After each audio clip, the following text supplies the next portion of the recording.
The old Victorian house creaked and groaned as a cold wind howled outside.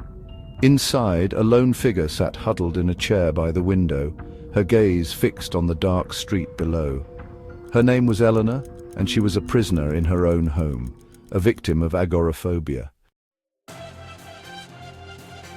One night, as she watched the shadows dance in the moonlight, she noticed a figure standing across the street. It was a woman, tall and slender, with long flowing hair that shimmered in the moonlight. Eleanor couldn't make out her face, but she felt a strange sense of dread wash over her. The woman stood there for a long time, her eyes fixed on Eleanor's window. Then she turned and walked away, disappearing into the darkness. Eleanor watched her go, her heart pounding in her chest. She couldn't shake the feeling that something was wrong, that the woman was a harbinger of ill omen. The next day, Eleanor called her friend Sarah to come over.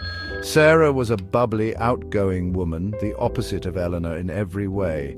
She tried to coax Eleanor out of the house, but Eleanor refused.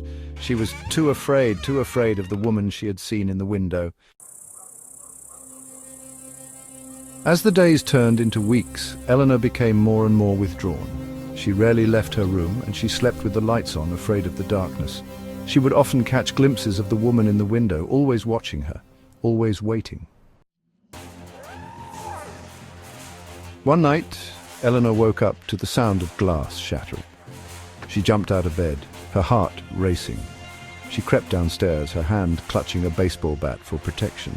She found the source of the noise in the living room. The window was shattered and the woman was standing inside, her face now clearly visible in the moonlight. Eleanor screamed, dropping the bat.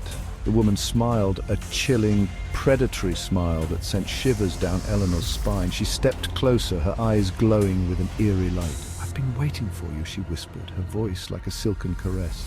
Eleanor tried to run, but the woman was too fast. She grabbed Eleanor by the arm, her grip like ice. Eleanor struggled, but it was no use. The woman was too strong.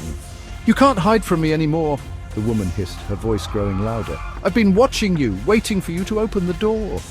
Eleanor's eyes widened in terror. She knew she was in grave danger. The woman leaned in close, her breath hot on Eleanor's face. "You're mine now," she whispered, her voice laced with a chilling satisfaction. Eleanor closed her eyes, accepting her fate. The woman's grip tightened, and Eleanor felt a sharp pain in her arm. Then everything went black. When Eleanor awoke, she found herself lying in a cold, damp room. She was tied to a chair, her arms and legs bound tightly. She looked around, her eyes adjusting to the dim light. She was in a basement, a dark, dank place that smelled of mildew and decay. She heard a creak on the stairs and her heart pounded in her chest. The woman was coming. Eleanor tried to scream, but no sound came out. She was too terrified to speak. The woman appeared at the bottom of the stairs, her face illuminated by a flickering candle. She smiled, a cruel, triumphant smile that made Eleanor's blood run cold. "Welcome to my home," she said, her voice echoing through the basement. "I've been waiting for you." Eleanor's eyes widened in terror. She knew she was in grave danger. The woman leaned in close, her breath hot on Eleanor's face.